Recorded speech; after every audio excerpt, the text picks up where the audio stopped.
मैं मान लेता हूं कि एक सेल E1 है और दूसरा सेल E2 है, राइट। जब मैंने इन दोनों सेल्स को कनेक्ट किया सीरीज के अंदर, let's say this cell is E1 and this second cell is E2, तो वो कह रहे हैं कि बैलेंस पॉइंट कहां पर आ रहा है? Balance point is coming at 56। Balance point is coming at 56। अच्छा भैया, अगर हमारे पास दोनों सेल्स सीरीज में लगे हों तो इसका नेट ईएमएफ कितना हो जाता है? E1 प्लस E2 हो जाता है। तो हमारे पास E1 plus E2 net EMF आ गया, और ये नेट ईएमएफ लेट से ये L1 लेंथ पर दैट इज 50 सेंटीमीटर पर बैलेंस हुआ, लेट इसका पोटेंशियल ग्रेडियंट K है, तो E1 प्लस E2 किसके इक्वल होगा? K इनटू 50 के इक्वल होगा। ये बात सभी को समझ में आती है? और सेकंड क्वेश्चन के अंदर क्या बोल रहे हैं? सेकंड उसके अंदर वो क्या बोल रहे हैं कि हमने क्या किया, अब इन सेल्स को सीरीज में कनेक्ट कैसे किया? ऑपोजिट सेल्स में कनेक्ट किया, ऑपोजिट सेल्स के अंदर कनेक्ट किया। अच्छा, जब मैंने इनको ऑपोजिट सेल्स के अंदर कनेक्ट किया, आपको बैलेंस पॉइंट कितना आ रहा है? कितना आ रहा है? 10 सेंटीमीटर आ रहा है। तो यानी कि अब जो सा बैलेंस पॉइंट आया, अब बैलेंस पॉइंट आ रहा है दैट इज एट 10 सेंटीमीटर। इस 10 सेंटीमीटर पर बैलेंस पॉइंट आ रहा है। अच्छा, अगर ये सेल्स सीरीज में लगे हुए हैं बट ये ऑपोजिट सेल्स में लगे हुए हैं, E1 इधर को करंट भेजना चाहता है और E2 इधर को भेजना चाहता है, तो नेट ईएमएफ कितना आता है? E1 माइनस दो सेल्स में E1 माइनस E2, तो इसका बैलेंस पॉइंट आ रहा है 10 सेंटीमीटर पर। तो मैं कहूंगा कि ये एक से लगा हुआ है जिसका ईएमएफ E1 माइनस E2 और वो कितने पर बैलेंस हो रहा है? 10 सेंटीमीटर पर बैलेंस हो रहा है। तो E1 माइनस E2 किसके इक्वल आया? मैं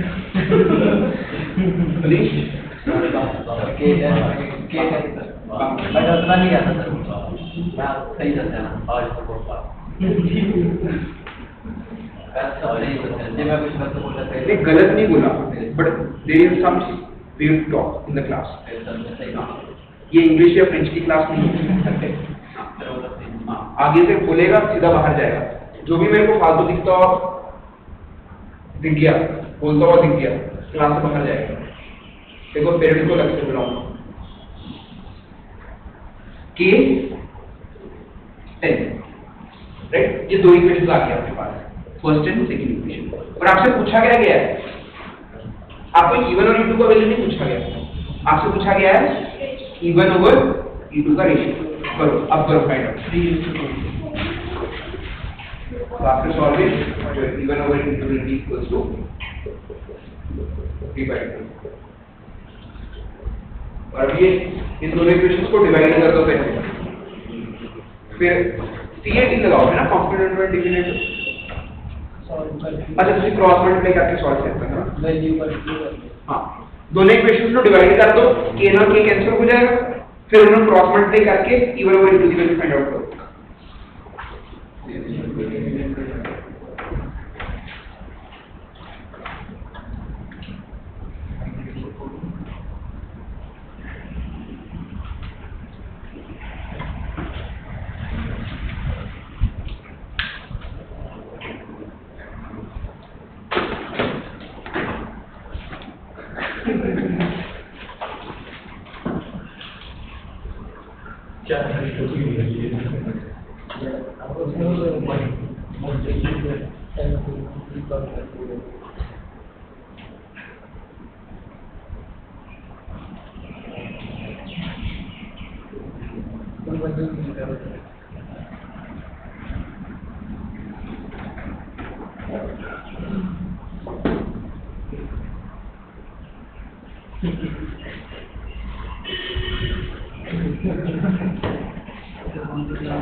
आगे बेटा सूर्यकांत, बेटा आगे write down the next question.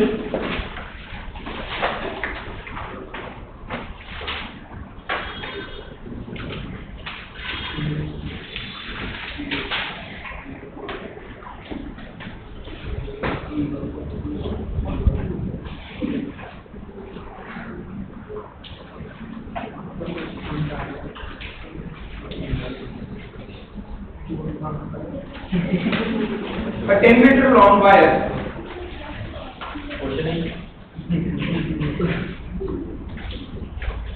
A 10-meter long wire of uniform cross section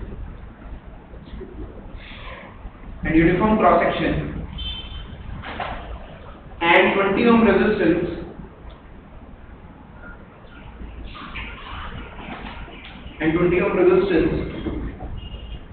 is used in potentiometer.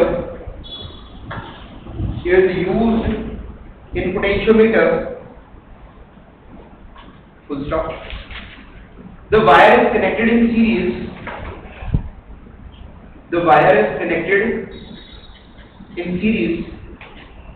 With a battery of 5 volt along with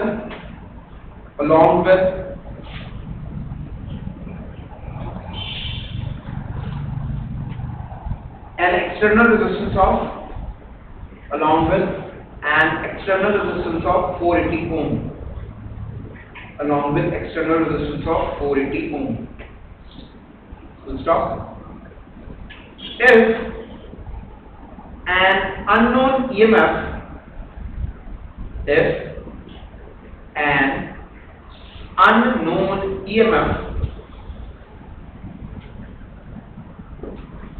E is balanced at 6 meter length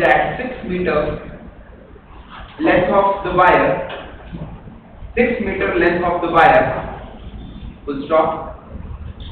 Calculate the potential gradient of the potentiometer wire.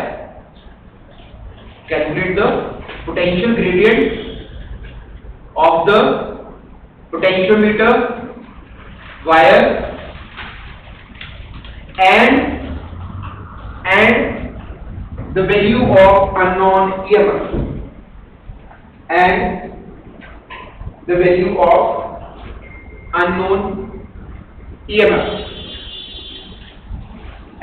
of unknown EMF.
भाई Saturday Sunday में PTM रख रहा हूँ, ठीक है, solving कर लो, parents को मिलना मैंने सभी पे, जैसा परफॉर्म करोगे वैसे ही फीडबैक मिलेगा।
डायग्राम सॉल्व करके क्या हमारे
अच्छा सभी बच्चे बेटा यहाँ पर देखो देखो इस टाइप का क्वेश्चन पक्का आएगा एग्जाम के अंदर।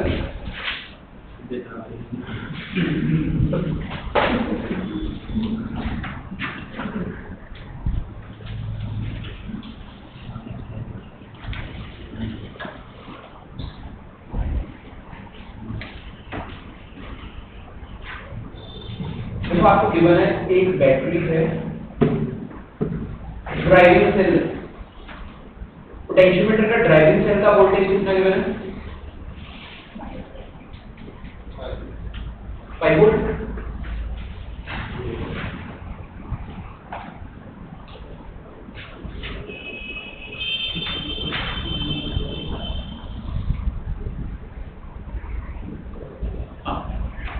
हाँ जी बेटा, इस ड्राइविंग सेल का वोल्टेज कितना गिवन है? 5 वोल्ट गिवन है।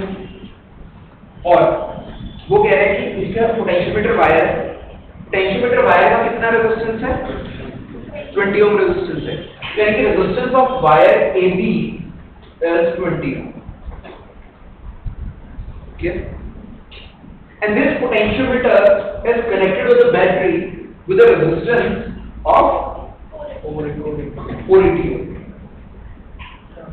यहाँ पे क्लियर करिए, जो इंग्लिश बोल रहा है, जो तुमने 10th क्लास तक इंग्लिश सीखी है, उसका कुछ बेनिफिट हुआ? समझ में आई है कुछ नहीं? यहाँ तक क्लियर?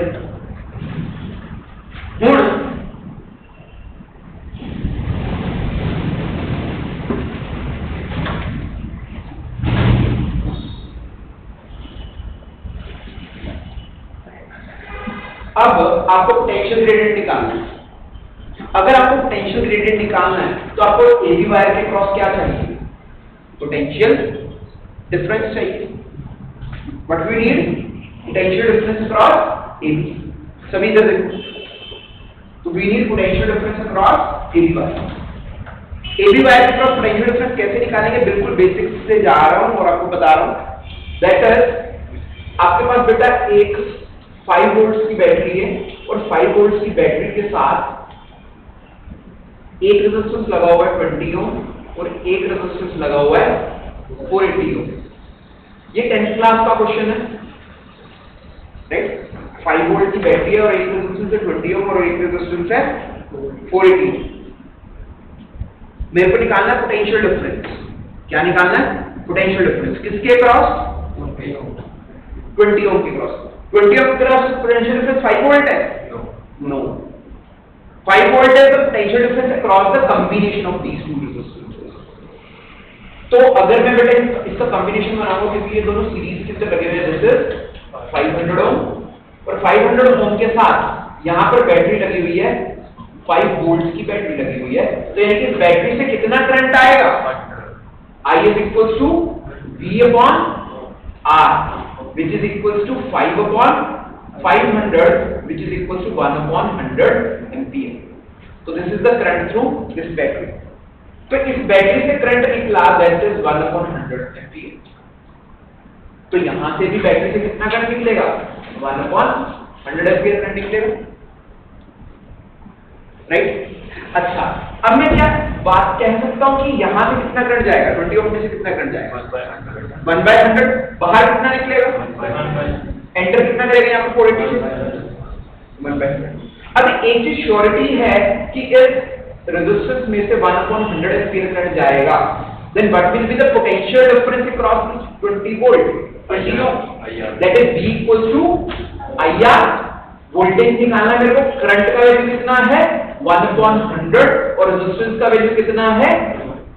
20 ओम। 1/5 25 यानी कि 1/5 बात समझ में आई सभी? तो मेरा 20 ओम का क्रॉस पोटेंशियल डिफरेंस निकाल लिया। तो now can I say that sir what is the potential difference cross this wire AB? अब बेसिकली यहां पर ये वायर किस तरीके से बिहेव कर रही है? एक रेजिस्टेंस की तरह बिहेव कर रही है जिसका 20 ओम रेजिस्टेंस है। तो ये 20 ओम रेजिस्टेंस कैसे लगा हुआ है? 480 के साथ सीरीज में लगा हुआ। तो यहां पर इस AB वायर का रेजिस्टेंस कितना आ जाएगा? 20 ओम, और इसके क्रॉस पोटेंशियल डिफरेंस कितना है? 1/5 वोल्ट। तो मैं ये कह सकता हूं that is sir voltage across AB is 1.5 volt. This is the voltage across AB। Now what is the formula? अच्छा, लेंथ ऑफ AB कितना गिवन है मेरे को? 2। What is the length of AB? 10 metre. साफ साफ गिवन है कि AB wire centimetre wire का लेंथ है 10 मीटर। अब आपके पास वोल्टेज आ गई AB के क्रॉस, लेंथ आ गया AB का, तो पोटेंशियल ग्रेडियंट कितना आएगा? That is VAB upon length of AB। Length of AB। तो अगर बेटा मैं यहां पे इसको सॉल्व करता हूं, वोल्टेज अक्रॉस AB इज 1/5 और length of AB is 10 metre. अगर बेटा मैं इस चीज को सॉल्व करूंगा, it will be come out to be K is equals to 1/5 किसके इक्वल होगा? दैट इज 0.22 और divided by 10, that is 0.02 volt per metre. This is the potential gradient. This is your first answer. First answer. ये potential gradient आ गया, वो generator ठीक है, right? तो अब हमारा पहला कंसेप्ट क्लियर हो गया कि how to find out the potential gradient. Potential gradient हमारे को पता चल गया, हमने कैलकुलेट कर लिया। इसके बाद अब वो कह रहे हैं कि इस पोटेंशियोमीटर के साथ जिसका potential gradient 0.02 volt per metre है, अच्छा 0.02 वोल्ट पर मीटर बोल दो, वोल्ट पर सेंटीमीटर में कितना होगा? और K equals to multiply by 100 that is 2 volt पर सेंटीमीटर। नहीं, गलत नहीं बोला। हाँ, सेंटीमीटर पर मीटर के क्रॉस 0.02 है, तो अगर पर सेंटीमीटर के क्रॉस निकालना तो डिवाइडेड बाय 100 हो जाएगा।